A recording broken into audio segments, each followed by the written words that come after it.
If you look at your life and see a graveyard of half-finished projects, a guitar in the corner, a half-coded website, a set of baking tools, and a sudden urge to learn jujitsu, you probably feel a very specific type of shame. Society has a word for you: dilettante. They tell you that you are chaotic or that you lack the grit to specialize. You feel like an imposter because you can't just pick one lane and stay in it. You might even know the phrase, jack of all trades, master of none, and you use it to beat yourself up, but you are forgetting the rest of the quote. The full quote is, a jack of all trades is a master of none, but oftentimes better than a master of one. Psychology suggests that this feeling of being scattered isn't a defect, it is a symptom of a highly adaptive nervous system. You aren't failing to specialize.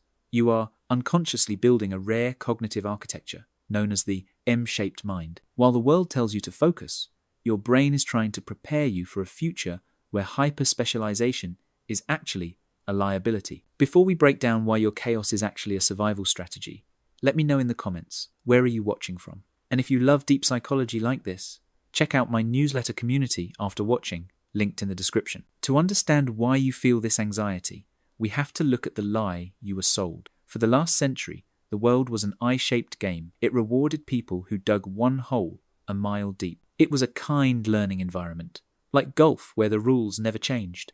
If you practiced your swing for 10,000 hours, you won. But you don't live in a kind environment. Your brain instinctively knows that the modern world is a wicked environment. The rules change every day. In a wicked environment, the specialist is fragile. If the industry changes, they are obsolete. Because of this, you naturally drift. One year you are obsessed with electrical wiring and HVAC systems, and the next you are deep into yoga, heavy lifting, and DJing rave music. To an outsider, this looks like a chaotic personality. They might call you a strange man or unfocused. But what you are actually doing is gathering data points from disparate domains. This is where the magic happens. Psychology calls this far transfer. The specialist uses near transfer.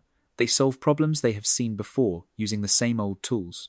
But you use far transfer. You take a concept from one completely unrelated field and apply it to another. Think about the web developer who used to be a beekeeper and a farmer. On paper, those things have nothing to do with coding. But that agricultural experience allows them to understand organic systems and growth cycles in a way that a specialist coder who only stares at screens could never grasp. They aren't just writing code, they are cultivating an ecosystem. That is far transfer. That is innovation. You feel like an imposter because you aren't the best at any one thing, but you are failing to see that your value isn't in your depth, it's in your synthesis. Now, understanding that your curiosity is a superpower is a great relief, but it doesn't solve the immediate, crushing problem, the burnout and the feeling of being behind in life. You see people your age becoming senior vice presidents or lead engineers, and you feel like you're still at the starting line because you keep switching tracks. This happens because you are misunderstanding the geometry of your own potential. You aren't T-shaped general knowledge with one specialty. You are M-shaped. An M-shaped person has multiple pillars of depth connected by a bridge of curiosity. But here is the trap. You cannot build all the pillars of the M at the same time. If you try to learn data science,